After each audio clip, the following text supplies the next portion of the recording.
एक गांव था कैलाश नगर, जिसमें राघव नाम का एक ब्राह्मण रहा करता था। राघव अपनी पत्नी सुनीता के साथ एक बड़े से घर में रहा करता था। राघव के पास सब कुछ था सिवाय एक संतान के, जिसके कारण राघव बहुत ही दुखी रहता था। फिर एक दिन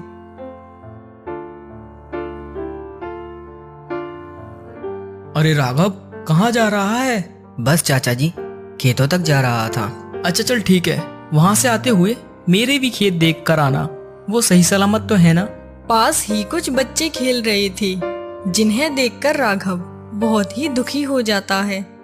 देख राघव, मैं तो यही बोलूंगा कि इतना दुखी होने की कोई जरूरत नहीं है। तू एक बच्चे को ही गोद ले ले। वैसे भी तेरे पास धन की तो कोई कमी नहीं है। हाँ चाचा जी, मैं भी यही सोच रहा था। पर हाँ, उससे पहले तू मेरी एक सलाह मान कर तो देख। हाँ बताइए ना चाचा जी।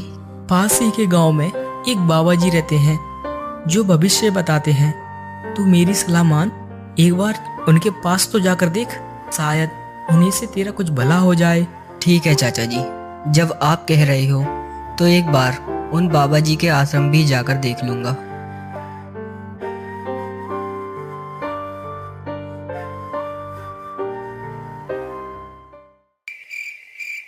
कुछ देर बाद राघव अपने घर आता है। अरे सुनीता, ओ सुनीता, कहाँ हो?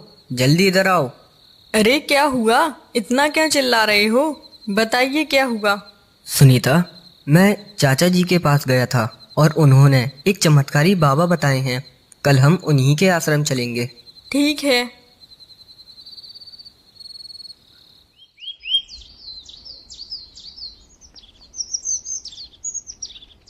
अगली सुबह दोनों बाबा जी के आश्रम जाने लगते हैं। सुनिए जी, और कितनी दूर है? मुझसे चला नहीं जा रहा। बस थोड़ी ही दूरी पर बाबा जी का आश्रम है, चलती रहो। कुछ देर चलते चलते वह दोनों बाबा जी के आश्रम पहुंच जाते हैं। बाबा जी प्रणाम। हाँ बेटा, बताओ क्या बात है? बाबा जी, मेरी कोई संतान नहीं है। मैंने सुना है आप भाग्य बता देते हैं, तो बताइए मेरे भाग्य में संतान है भी या नहीं?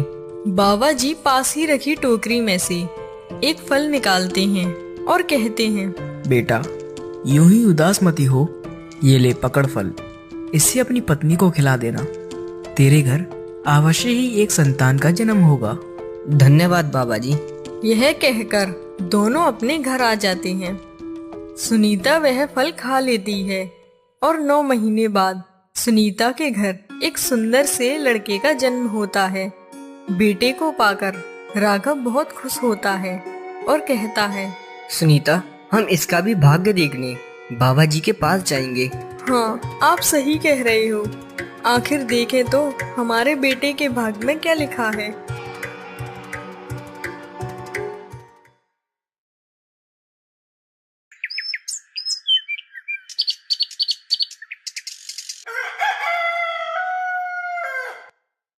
कुछ दिन बीत जाते हैं और वह दोनों अपने बेटे को लेकर बाबा जी के आश्रम जाते हैं।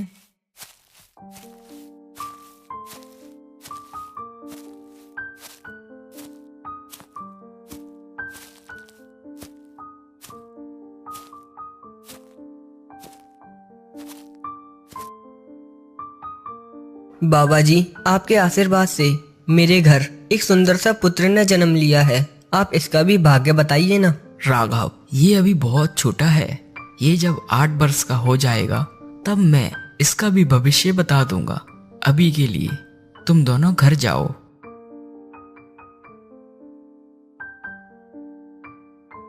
फिर दोनों अपने बेटे को लेकर अपने घर आ जाते हैं और उसका बहुत अच्छे से ख्याल रखते हैं। ऐसे ही 8 वर्ष बीत जाते हैं और राघव फिर से अपने बेटे को लेकर बाबा के आश्रम आता है। पिताजी, हम यहाँ क्यों आए हैं और ये बाबा जी कौन हैं? बेटा, ये बहुत चमत्कारी बाबा जी हैं। ये तेरा भाग्य बता देंगे। बाबा जी, मेरा बेटा 8 वर्ष का हो गया है। अब आप इसका भी भाग्य बताइए। अरे राघव, तुझे इतनी भी जल्दी क्या पड़ी है इसका भाग्य जानने की? नहीं बाबा जी, आप तो मेरे बेटे का भाग्य बताइए और इसका नाम भी करण कर देना। चल ठीक है, इसका नाम विक्रम होगा। तू तो ऊंचे कुल का पंडित है, पर तेरे बेटे की शादी एक नीच कुल की लड़की से होगी। यही विधि का विधान है। क्या बाबा जी, ये तो मैं नहीं होने दूंगा। बेटा, ये तो विधाता का लिखा हुआ भाग्य है, इसे तो कोई भी नहीं बदल सकता। बाबा जी, बस आप ये बता दीजिए, जिस लड़की से मेरे बेटे की शादी होगी वो कहाँ रहती है? यहाँ से बहुत दूर उत्तर की ओर एक लक्ष्मण नाम का एक मछुआरा रहता है। उसके घर 4 बेटियां हैं और एक का जन्म 1 वर्ष पहले ही हुआ है। उसका नाम मधु है। उसी से तेरे बेटे की शादी होगी। ठीक है बाबा जी, देखना एक दिन मैं अपने बेटे का भाग्य बदल दूं। इतना कहकर राघव अपने बेटे को लेकर अपने घर जाता है। बेटा विक्रम, तुम घर जाओ, मेरा एक अधूरा काम है, मैं उसको पूरा करके आता हूँ। पिताजी, आप इतनी रात को कहाँ जाएंगे? बेटा, तू मेरी चिंता मत कर, मैं कल सुबह तक आ जाऊंगा।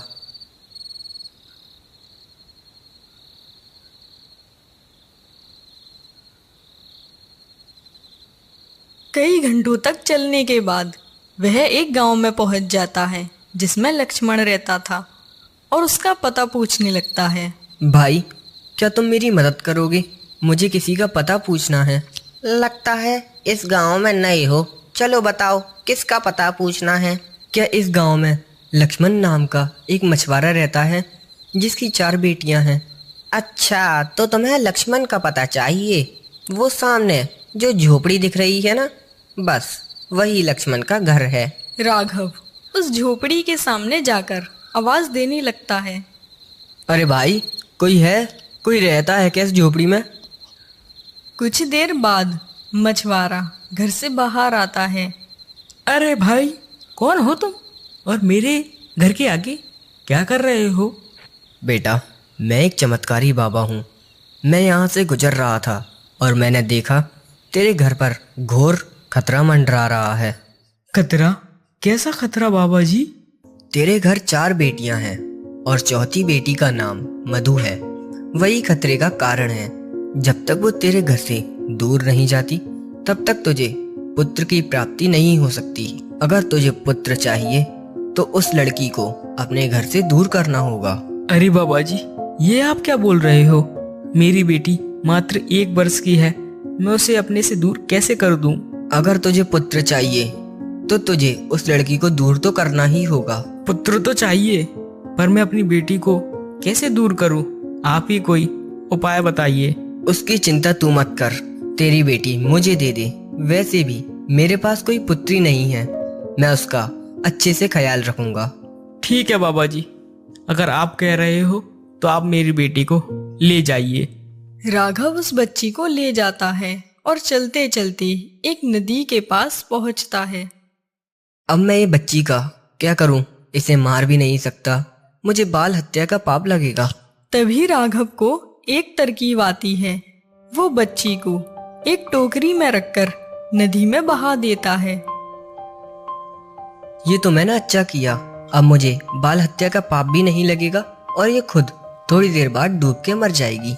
राघव इतना कहकर अपने घर आ जाता है और वो बच्ची रात भर बहती बहती एक दूसरे गांव में जा पहुंचती है। फिर अगली सुबह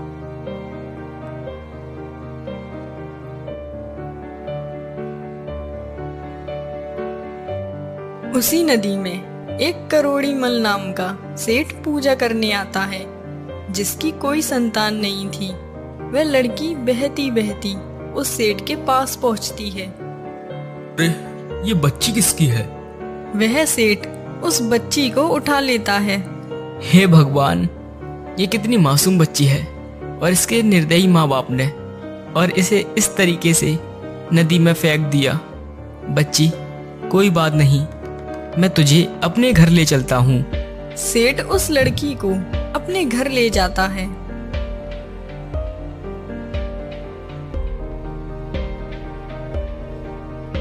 मालती, ओ मालती। अरे क्या हुआ जी? क्या चिल्ला रहे हो गला फाड़कर? और ये बच्चा किसका है? अरे मालती, अब मैं तुम्हें क्या ही बताऊं। सेठ अपनी पत्नी को सारी बात बता देता है। मैंने उस नदी के आसपास इसके माता पिता को बहुत खोजने की कोशिश की, पर इसके माता पिता मुझे मिले ही नहीं। अब मैं इस नन्ही सी जान को किसके हाथों सौंप कर आता? फिर मैंने सोचा क्यों ना इसे मैं अपने घर ही ले चलूं। हाँ जी, आपने सही किया। वैसे भी हमारी कोई संतान नहीं है। हाँ, तुम ठीक कह रही हो। वैसे भी इसके माता पिता ने इसे तो नदी में फेंक दिया ना। सेठ उस लड़की का नाम शकुंतला रखता है और उसे अपने ही घर में रख लेता है।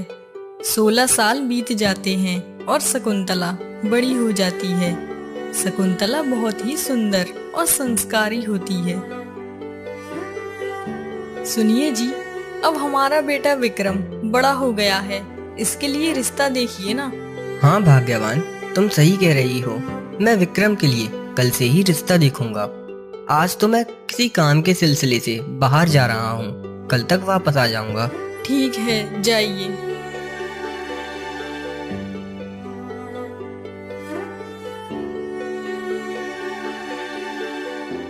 राघव काम के सिलसिले से दूसरे गांव जाता है और चलते चलते उसे शाम हो जाती है।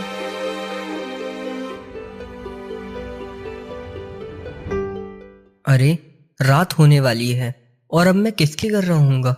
राघव कुछ देर बाद सेठ करोड़ीमल के घर पहुंचता है। अरे ये घर किसका है? एक काम करता हूँ, इस घर के मालिक से पूछकर एक रात यहीं रुक जाता हूँ। कल सुबह होते ही मैं यहाँ से निकल जाऊंगा। राघव सेठ के घर जाकर दरवाजा बजाने लगता है। अरे भाई, कौन हो तुम और तुम्हें क्या चाहिए? सेठ जी, मेरा नाम राघव है और मैं एक ब्राह्मण हूँ।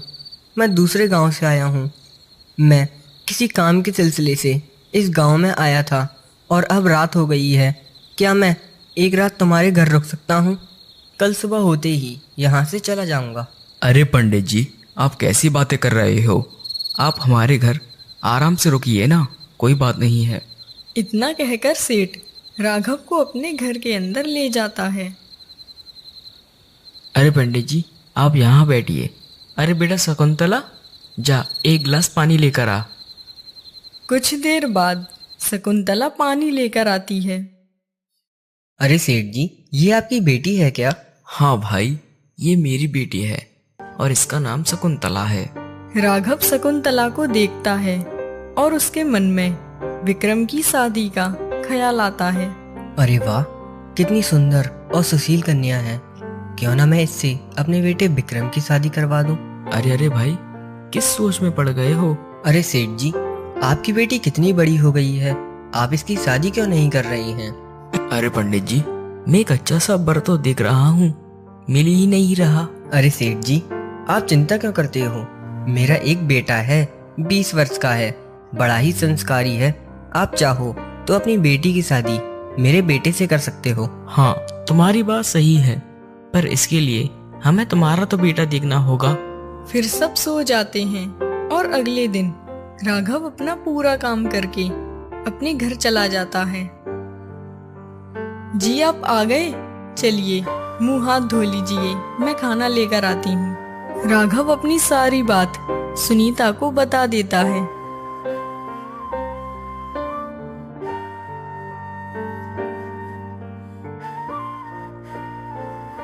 दिन सेठ अपनी बेटी के लिए लड़के को देखने आता है। अरे सेठ जी, आइए, अंदर आइए। सेठ विक्रम को देखता है और बोलता है, अरे राघव, तेरा बेटा बहुत सुंदर है, मुझे तो बहुत पसंद आया। राघव के बेटे की शादी पक्की हो जाती है और एक दिन जब विक्रम की शादी होने वाली होती है, आज तो मैं अपने बेटे का भाग्य बदल दूंगा और बाबा जी की भविष्यवाणी झूठी निकल जाएगी। दोस्तों, इससे आगे की कहानी आप अगले वाले पार्ट में देखिएगा। जब तक चैनल को सब्सक्राइब कर दो। धन्यवाद।